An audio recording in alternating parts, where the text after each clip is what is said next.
Hello friends, welcome to LS Academy for Technical Education. Today we'll discuss some more examples on the 3 address code. एक example हम while loop और if then else के ऊपर लेंगे और दूसरा example हम स्विच स्टेटमेंट के ऊपर लेंगे। तो while एक्सप्रेशन से रिलेटेड जो प्रॉब्लम है, देखिए किस तरीके से इसको हम सॉल्व करते हैं। ये आपको एक्सप्रेशन दिया हुआ है, while लूप दे रखा है, उसके अंदर if then else कंडीशन दे रखी है और आपसे कहा गया है कि इसके लिए 3 एड्रेस कोड लिखिए। 3 एड्रेस कोड कैसे लिखते हैं ये हम देखते हैं। तो सबसे पहले हमने आपको जैसे while लूप दिया हुआ है, while लूप क्या कह रहा है, अगर ये कंडीशन ट्रू है और ये कंडीशन ट्रू है, दोनों ही कंडीशन क्या हों जब ट्रू होंगी, तब हमें ये पूरा एक्सप्रेशन एग्जीक्यूट करना है। अगर पहली कंडीशन ट्रू है और दूसरी कंडीशन ट्रू है तो ये पूरा एक्सप्रेशन कैलकुलेट करना है। लेकिन अगर इनमें से एक भी कंडीशन फॉल्स हो जाती है, ठीक, अगर इनमें से एक भी कंडीशन फॉल्स होगी, क्योंकि ये बुलियन वाला एंड है, ये अगर एक भी कंडीशन फॉल्स हो गई तो इसने ये नहीं बता रखा है फिर कहाँ जाना है। लेकिन अगर दोनों कंडीशन ट्रू है तो ये पूरा एक्सप्रेशन एग्जीक्यूट करना है। ठीक है, तो एक चीज़ को हमें ये याद रखना है कि अगर दोनों कंडीशन ट्रू होंगी तो हम ये पूरा एग्जीक्यूट कराएंगे, और अगर इनमें से कोई भी कंडीशन फॉल्स हो गई तो फिर नहीं बता रखा है इसने कहाँ जाना है। ठीक, अब अंदर थोड़ा सा देखिए, अंदर क्या लिखा हुआ है कि अगर a की वैल्यू 1 है तो c इक्वल टू c+1 करेगा।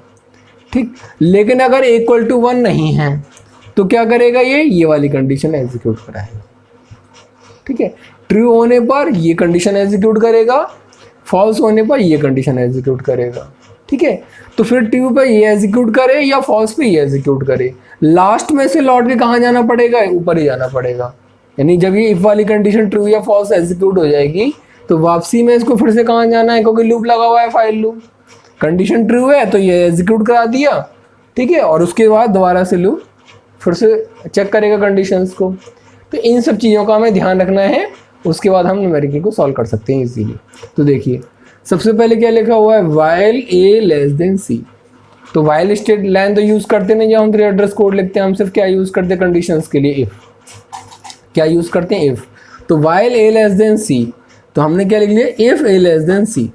अगर a लेस देन c है तो हमें क्या करना है अब, क्योंकि 2 कंडीशन चेक करनी है, तो हमने लिखा if a less than c go to dash dash. ये हमने डैश डैश क्यों छोड़ा, क्योंकि मुझे अभी पता नहीं है कि कंडीशन मेरी ट्रू तो है, लेकिन ट्रू, एक कंडीशन ट्रू के बाद मुझे क्या चेक करना है कि दूसरी कंडीशन ट्रू है क्या नहीं, और वो कहाँ दे रखी मुझे भी पता नहीं। तो मैंने लिखा अगर पहली कंडीशन ट्रू है तो गो टू जहाँ पर दूसरी कंडीशन दे रखी हो। अगर पहली कंडीशन ट्रू है तो कहाँ जाएगा, जहाँ दूसरी कंडीशन दे रखी होगी, वो कहाँ है मुझे पता नहीं। ठीक है, ट्रू होने पर मैंने ये लाइन लिख दी पूरी। लेकिन अगर यही कंडीशन फॉल्स हो गई, अगर यही कंडीशन फॉल्स हो गई, भाई ट्रू पे तो ये अगली कंडीशन चेक करने जाएगा, लेकिन अगर फॉल्स हो गई तो मैंने क्या बताया था, अगर फॉल्स हो गई कोई भी कंडीशन तो बता ही नहीं रखा है कहाँ जाना है। ट्रू के लिए तो सारा कुछ है, फॉल्स के लिए कुछ नहीं बता रखा है, तो मैं सिर्फ क्या छोड़ दूंगा, गो टू डैश डैश छोड़ दूंगा। अगर कंडीशन, अगर ए लेस देन सी नहीं है तो गो टू डैश डैश, ये ब्लैंक ही रहेगा क्योंकि बता ही नहीं रखा कि फॉल्स होने पर करना क्या है। ठीक, अब इसका ट्रू फॉल्स तो चेक हो गया। अब किसको चेक करने जाएंगे, if be greater than D. If be greater than D, अगर मुझे पता लग गया कि if be greater than D किस लाइन से स्टार्ट हो रहा है, 3 लाइन से, इसका मतलब है कि अब यहाँ मैं फिल कर सकता हूँ। पता लग गया मुझे कि अगली कंडीशन कहाँ मिलेगी, अगली कंडीशन कहाँ मिलेगी, अगर पहली कंडीशन ट्रू है तो मैं 3 पे गया, दूसरी कंडीशन चेक करने लगा, if be greater than D, यहाँ पर कंडीशन चेक करो। अगर ये कंडीशन भी ट्रू है, अगर दूसरी कंडीशन भी ट्रू है तो मैं कहाँ जाऊँगा, जहाँ पर ये सब कुछ लिखा होगा।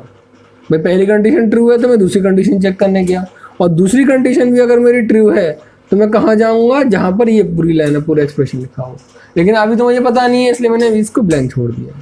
और मेरी कंडीशन अगर फॉल्स हो रही है, मान लिया पहली तो ट्रू है, मैं यहाँ आ गया, लेकिन मान लो ये कंडीशन अगर फॉल्स हो गई तो क्या होगा, ये कंडीशन ट्रू है लेकिन ये फॉल्स हो गई तो भी पता नहीं मुझे कहाँ जाना है, क्योंकि दोनों ट्रू होंगे तभी तो बता रखा है। इसका मतलब अगर दूसरी कंडीशन ये वाली ट्रू हुई तो आगे जाएगा, और फॉल्स हुई तो मुझे पता ही नहीं अगर फॉल्स हो गई कि कहाँ जाना है, फिर नहीं पता मुझे कहाँ जाना है। ठीक है, तो हमने इसका ट्रू फॉल्स डिस्कस कर लिया इन 2 लाइनों में, इसका ट्रू फॉल्स डिस्कस कर लिया इन 2 लाइनों में। ठीक, अब अगर पहली कंडीशन ट्रू है, दूसरी कंडीशन ट्रू है, तो फिर मुझे कहाँ जाना है, यहाँ ये लिखा हुआ। अब मैं जहाँ पर ये लिखा हुआ है उसके बारे में स्टार्ट करता हूँ। तो मैंने यहाँ से स्टार्ट किया लाइन नंबर 5 से, जब 4 से खत्म हो गया। If A less than equal to 1, if A equal to 1 go to dash dash. ठीक, इफ ए इक्वल टू 1 मेरा यहाँ से स्टार्ट हो रहा है, ध्यान दीजिएगा। इसका मतलब पहली कंडीशन ट्रू तो यहाँ आया, दूसरी कंडीशन ट्रू तो मैं कहाँ जाऊँगा, 5 पे जाऊँगा। पहली कंडीशन ट्रू 3 पे आया, दूसरी कंडीशन ट्रू 5 पे आ गया। और यहाँ पर आके अब क्या चेक कर रहा हूँ कि अगर ए की वैल्यू 1 है तो मुझे क्या करना है, जहाँ पर ये दे रखा है उस पे जाना है। और अगर ए इक्वल टू 1 नहीं है तो एल्स, यानी ए इक्वल टू 1 अगर नहीं है तो मुझे कहाँ जाना है, यहाँ ये पूरा कोड लिखा हुआ। तो मैंने लिखा अगर ए इक्वल टू 1 यानी कंडीशन ट्रू है तो गो टू डैश डैश। अभी तो मुझे पता है नहीं ये कब करना है मुझे, जब इफ वाली कंडीशन ट्रू है। और अगर ए इक्वल टू 1 वाली कंडीशन अगर फॉल्स हो गई, अगर इक्वल टू 1 वाली कंडीशन फॉल्स हो गई तो मुझे क्या करना है, एल्स वाली कंडीशन पे जाना है।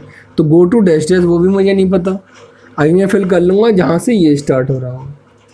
ए इक्वल टू 1 ट्रू तो जहाँ ये है वहाँ जाएंगे, और अगर फॉल्स हो गई कंडीशन तो मैं कहाँ जाऊँगा, जहाँ पर ये कोड लिखा होगा पूरा, तो वो भी अभी मुझे पता नहीं।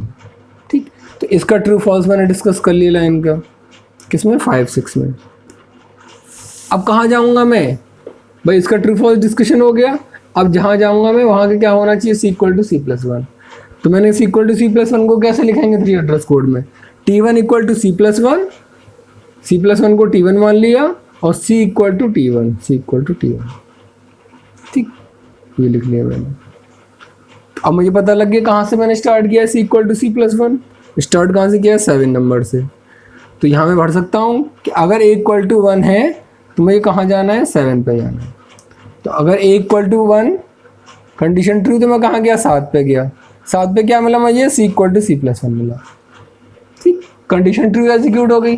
कंडीशन ट्रू एग्जीक्यूट हो गई तो अभी तो ये कब देखेंगे, इस पे कब जाएंगे हम, जब फॉल्स होगी। अगर कंडीशन ट्रू हो गई तो मैं 7 पे गया, ट्रू वाली कंडीशन मैंने एग्जीक्यूट कराई, और एग्जीक्यूट कराने के बाद मैं फिर क्या करूँगा, लूप में दोबारा फिर लूप चेक करेगा, वाइल लूप। भाई वाइल लूप ने दोनों कंडीशन चेक की, उसके बाद ये लिखा आया। ठीक, ये कंडीशन हो गई मेरी ट्रू, तो इसको एग्जीक्यूट करने के बाद लूप फिर क्या करेगा, दोबारा से वाइल वाली कंडीशन चेक करेगा। ठीक है, ये तो इफ के लिए है ना कि अगर इक्वल टू 1 ना होता तो ये वाली कंडीशन चेक करता, लेकिन अगर ये ट्रू है तो ये लाइन एग्जीक्यूट होगी और दोबारा से किस पे चला जाएगा, ये वाइल लूप पे चला जाएगा। तो क्या लिखूंगा मैं, go to 1, C equal to C plus 1 लिखने के बाद मैंने क्या लिख दिया, गो टू 1। गो टू 1 का मतलब फिर से किस पे आ जाएगा, ये 1 पे आ जाएगा, फिर से कंडीशन चेक करने लग जाएगा।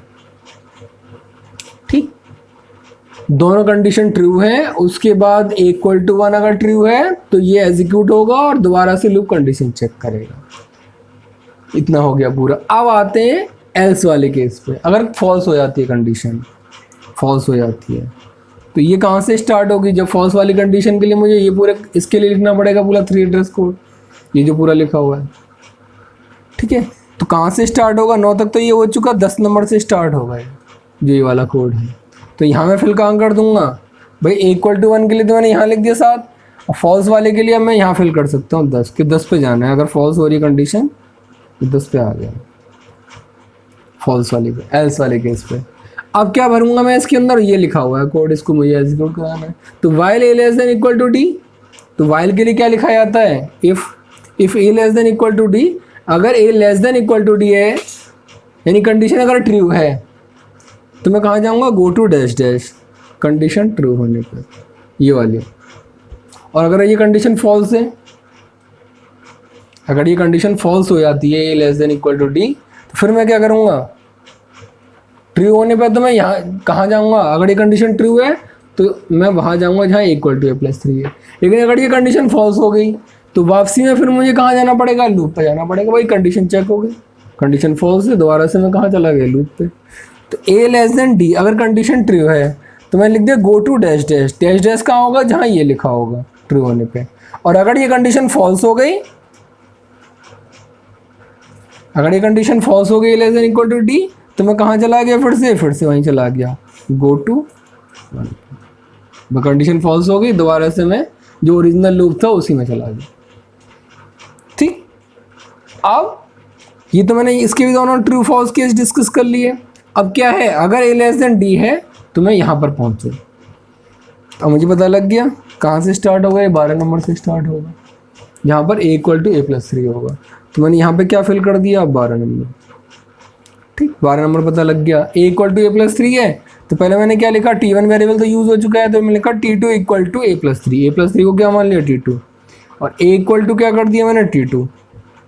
ठीक, और a इक्वल टू a+3 ये लिखने के बाद, क्योंकि वाइल लूप लगा हुआ है, ये कौन सा लूप लगा हुआ है, वाइल लूप लगा हुआ है, छोटा वाला, ये बड़ा वाला नहीं, ये वाला भी तो वाइल लूप लगा हुआ है। तो a equal to a+3 execute करने के बाद फिर से मैं क्या करूँगा, गो टू 10, इसी पे तो जाऊँगा अभी, इस वाले पे, जहाँ से फिर दोबारा मुझे कंडीशन चेक करनी है। कब तक चलता रहेगा ये लूप, जब तक a less than equal to d रहेगा। 14 से 10 पे चलता रहेगा, जब तक ये condition a less than equal to d true चलेगी, तब तक ये लूप चलता रहेगा। और जैसे ये लूप फॉल्स हो जाएगा, जैसे ये कंडीशन फॉल्स हो जाएगी, तुरंत सिस्टम कहाँ चला जाएगा, जैसे ही कंडीशन ये फॉल्स हो गई तुरंत कहाँ चला गया सिस्टम। देखो ट्रू है तो 10 पे जाता रहा, जा रहा है 10 पे बार बार, और अगर फॉल्स हो गई तो कहाँ चला गया, ओरिजिनल लूप पे। जैसे ये कंडीशन फॉल्स होगी तुरंत ओरिजिनल लूप पे चला गो टू 1। ठीक है, तो ये इस पूरे का 3 एड्रेस कोड है। थोड़ा सा आपको लॉजिकली क्लियर होना पड़ेगा किस तरीके से while loop, if then else loop काम करता है, then you can easily write. थोड़ा सा ध्यान देना पड़ेगा जिससे कि हमारा गो टू गलत ना हो, कि गो टू हमें करना कहाँ है, ट्रू कब करना है, ट्रू पे कहाँ जाना है, फॉल्स पे कहाँ जाना है, और एड्रेस जरूर फिल करना है जहाँ पर हमें पता हो एड्रेस का। नहीं पता है तो फिल कर ही नहीं सकते। ठीक है, तो this is the 3 address code for this problem. अब एक लेते हैं स्विच स्टेटमेंट, अगर दे रखा है तो किस तरीके से करेंगे। ठीक है, सिंपल प्रॉब्लम है तो काफ़ी, स्विच i+j लिखा हुआ है। ठीक, यानी i+j यहाँ पे कंडीशन दे रखी होती है, अगर i+j की वैल्यू 1 होगी यानी केस 1 होगा तो x equal to y+j add करना है। अगर i+j की वैल्यू 2 होगी तो u इक्वल टू v+2 करना है। और अगर 1 और 2 के अलावा i+j की वैल्यू और कोई होती है तो डिफॉल्ट पे क्या करना है, p equal to q plus r। तो स्विच स्टेटमेंट ये कहता है कि स्विच करना है i+j के अकॉर्डिंगली। अगर i+j 1 है तो ये एग्जीक्यूट करो, i+j 2 है तो ये एग्जीक्यूट करो, i+j 1 और 2 के अलावा कुछ भी हो उन सब पे क्या एग्जीक्यूट करना है, p equal to q plus r। ठीक है, तो काफ़ी इजी प्रॉब्लम है, देख लेते हैं। सबसे पहले हम इस i+j को कुछ मानेंगे, तो हमने i+j क्या मान लिया, t1, ये लिख दिया t1 इक्वल टू i+j। और फिर हमने कह दिया अगर ये जो i+j t1 है इसकी वैल्यू अगर 1 है तो कहाँ जाएंगे हम, जहाँ पर ये दे रखा होगा। अभी हमें पता ही नहीं है तो हमने गो टू डैश डैश छोड़ दी। अगर t1 की वैल्यू 1 है, ये जो हमने माना, तो वहाँ जाएंगे जहाँ x इक्वल टू y+z दे रखा होगा। अभी पता है नहीं, खाली छोड़ दिया। अगर t1 की वैल्यू 2 है, अगर t1 की वैल्यू 2 है तो कहाँ जाएंगे, जहाँ ये दे रखा होगा, पता नहीं है अभी तो स्टार्टिंग में। और 1 और 2 के अलावा अगर कोई भी और वैल्यू दे रखी है तो कहाँ जाएंगे, जहाँ ये दे रखा होगा। तो 1 और 2 के अलावा अगर और कोई वैल्यू दे रखी है तो वहाँ जाएंगे गो टू डैश डैश करती है। 1 और 2 नहीं है तो कहाँ जाना है, गो टू डैश डैश। ये गो टू डैश डैश कौन सा होगा, जहाँ पर ये एड्रेस, जहाँ से ये स्टार्ट हो रहा होगा। तो ये भी अभी पता नहीं है, तो अभी हमने तीनों खाली छोड़ दी, तीनों कंडीशन लिख दी। ठीक, अब देख, अब इसको लिखना स्टार्ट करते हैं, x इक्वल टू y+z। तो कैसे लिखेंगे, t1 equal to y+z, sorry t1 तो वेरिएबल यूज कर लिया, तो t2 equal to y+z, t2 मान लिया, t2 इक्वल टू y+z। ठीक, और x equal to t2, y+z को t2 मान लिया और x इक्वल टू t2 कर दिया। ठीक, और ये पूरा लाइन जब ये केस एग्जीक्यूट हो जाएगा, भाई एक तो हमें ये पता लग गया, यहाँ भर सकते हैं कि t1 इक्वल टू 1 है तो कहाँ पर जाना था हमें, x इक्वल टू y+z पे। एक तो ये पता लग गया कहाँ पे जाना था, हमें 5 पे जाना था। अगर t1 1 है तो 5 पर आ गए, ये हमने x equal to y+z execute कर लिया। लेकिन क्या दे रखा है कि ये जब केस एग्जीक्यूट कर लेंगे तो कहाँ जाना है उसके बाद। भाई हमने केस 1 एग्जीक्यूट कर लिया, अब कहाँ जाना है तो दे ही नहीं रखा है, तो यहाँ पर हमने क्या छोड़ दिया, गो टू ब्लैंक छोड़ दिया। भाई x equal to y+z execute कर लिया, उसके बाद कहाँ जाना है पता नहीं, गो टू डैश डैश। ठीक, ये पूरा हो गया। अब केस 2, t1 इक्वल टू 2 इस वाले के लिए देख लेते हैं। तो इस वाले केस पे आते हैं, u इक्वल टू v+w। ये तो पहला वाला केस हो गया केस 1 के लिए। केस 2 के लिए u इक्वल टू v+w है, तो v+w को क्या मान लिया, t3। जैसे ही v प्लस डी को हमने t3 माना, हमें पता लग गया केस 2 कहाँ से स्टार्ट हो रहा है, लाइन नंबर 8 से। तो यहाँ पर क्या पढ़ सकते हैं हम, अगर t1 की वैल्यू 2 है तो कहाँ जाना, 8 पे जाना है। और जैसे ही 8 पे पहुँचे u equal to V plus W, तो v प्लस डब्ल्यू को हमने t3 मान लिया और u को किसके इक्विवेलेंट मान लिया हमने, t3 के इक्विवेलेंट। और इसको एग्जीक्यूट करने के बाद कहाँ जाना है ये भी नहीं दे रखा भाई, केस 2 एग्जीक्यूट हो गया, अब कहाँ जाना है नहीं दे रखा, तो हमने इसके लिए गो टू डैश डैश लिख दिया। ठीक, ये हो गया। अब हमने क्या होता है, अगर इन दोनों के अलावा कोई और केस आता है तो ये एग्जीक्यूट करना है, तो अब यहाँ से ये स्टार्ट होगा p equal to Q plus R. तो क्यू प्लस आर को क्या मान लिया मैंने, t4। जैसे क्यू प्लस आर को t4 माना, मुझे पता लग गया ये केस स्टार्ट हो गया। तो मैं अब कहाँ पढ़ सकता हूँ, 1 2 के लिए तो मैंने यहाँ पढ़ दी है, बाकी केसेस के लिए कहाँ जाऊँगा मैं, 11 नंबर। भाई 1 है तो 5 पे आ गया, 2 है तो 8 पे आ गया, और उनके अलावा डिफ़ॉल्ट केस है कोई भी तो 11 पे आ गया। 11 पे क्या मिल गया मुझे, p equal to Q plus R. Q plus R को t4 मान लिया, p इक्वल टू t4 कर दिया। भाई क्यू प्लस आर को t4 मान लिया तो p इक्वल टू t4 हो गया, और उसके बाद कहाँ जाना है पता नहीं, तो go to dash dash. I hope now you understand how to solve the 3 address code using switch statement. If still if you have any doubt, you can ask in the comment section. Thank you so much.